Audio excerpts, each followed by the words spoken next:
ağasıdır, şicaətin ağasıdır. Mənim ağam həqiqətin, ədalətin ağasıdır.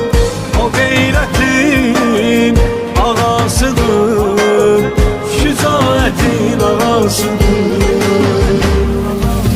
Peyğəmbər öz nəbiliyin bəyan edəndə ümmətə, İnanmayıp gülürdülər Xuda yazan həqiqətə.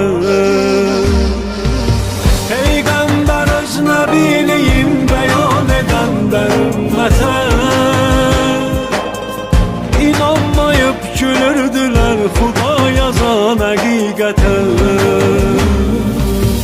Gətirdi 10 yaşında bir igid cahanı heyrətə. Əlidir ismi ol kəsin imamətin ağasıdır. Əlidir ismi ol kəsin imamətin ağasıdır. O Əlidir, o imamdır, ona qurbandı sevənlər.